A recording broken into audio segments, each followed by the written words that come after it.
my name is Kim and welcome to my vlog. So I am a teacher in Thailand. I've been here for almost 3 years and I love it. And people are always asking me, why did you decide to come to Thailand? And so I'll make a little video and explain why I decided to come to this beautiful place, Thailand.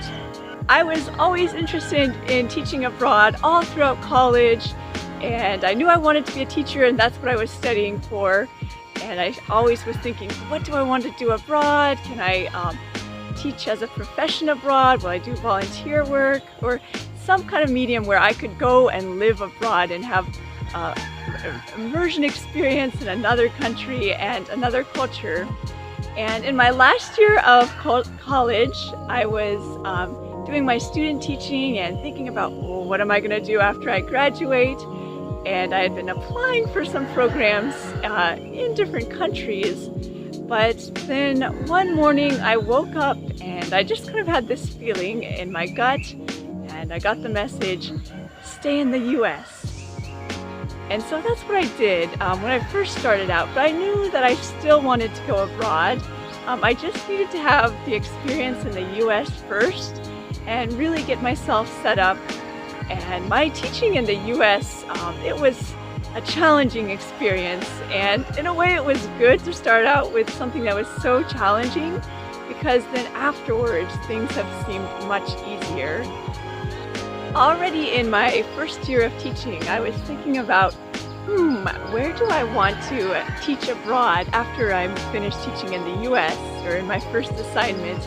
And I thought, I want to go where people are happy. And so I was thinking, where are people happy? And I was looking through a book that had pictures of people living all in different places around the world. And I saw the page, Land of Smiles.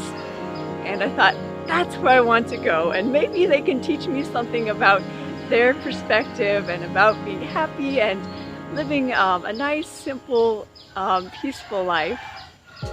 And so that's how I chose Thailand. So I had already been thinking about coming to Thailand maybe for about 3 years before I actually came to Thailand, and I had my teaching experience in the US and it was challenging. It was good, but it was hard, and so I got that experience, and then it came my 3rd year. I had finished my degrees and my work, and I'm like, now is the time to go to Thailand. And so how did I come to Thailand? I came through an organization. There's a few out there. The one that I came with is called Green Heart Travel. And this organization, they helped me with my paperwork and advice before going to Thailand.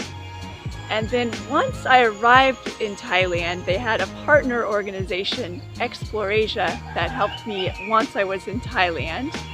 So with Explorasia, they gave me an orientation about Thai culture and about working in Thailand. And I stayed for 3 extra weeks to get the TESOL certificate and have that. And then Explorasia, they have people who work for them and communicate with agents and schools around Thailand. And so they helped the people who are in my cohort find positions and schools that had openings. And so I was matched with an agent, and the agent isn't the school directly. They communicate with the school and help translate across the language barrier and help do paperwork. So it's a little complicated. I came with Green Heart Travel, then I was with Explorasia in Thailand, and then they paired me up with this agent that placed me in my school. And so I was with the agent. At first I was in a school in a province called Phitsanulok, and that is kind of in the center of Thailand. I was in a high school, and I stayed there for 8 months. I liked it. The students and the people were very sweet.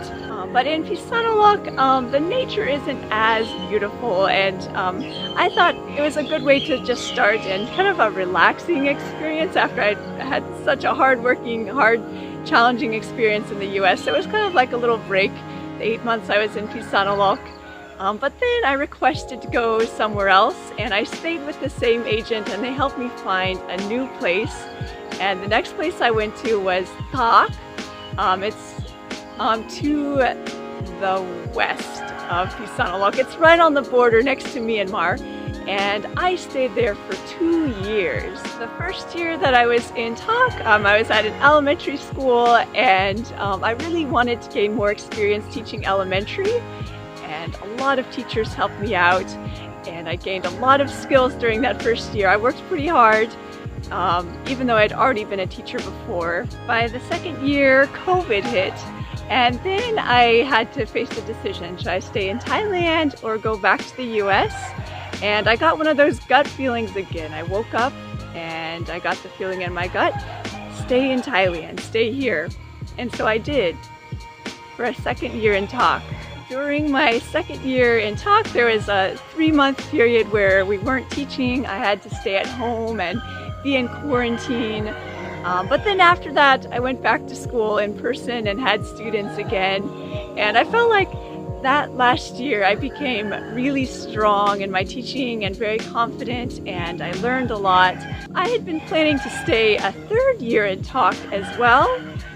Just COVID hadn't gotten better, and it was actually, it's been better to stay here in Thailand than to leave. So I was planning to stay in Thak, but then I learned that I could not stay at my school without the agent. After being with the agent for 3 years, I felt I don't really need the agent anymore. It's time I could be hired directly by the school, but actually I could not be hired directly by the same school.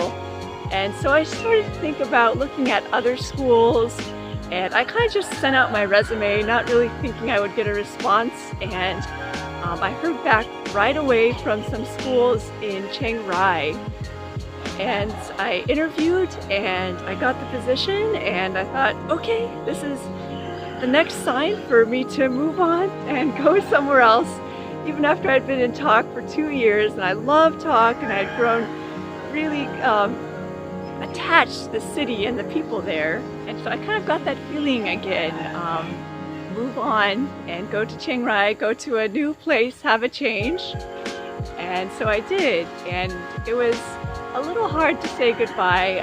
When I first came up to Chiang Rai, some of my friends, they helped me move and bring my stuff here, and once they had left and dropped me off at my new place, I was kind of looking around like, wow, I'm in a new place, I don't know anyone here. But I reached out and heard back right away, and I felt really blessed and provided for. I made some friends very quickly, and new connections popped up right away. And so I've already felt like I've made a new community here in Chiang Rai.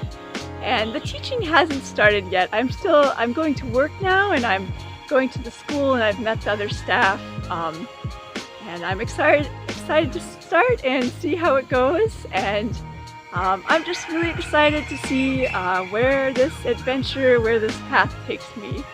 So thank you for listening, and if you have any questions about Thailand or about my experience here, I always love to share about it. So feel free to reach out, feel free to comment below. And as always, thanks for watching, and please subscribe. Thank you. Sawasdee ka.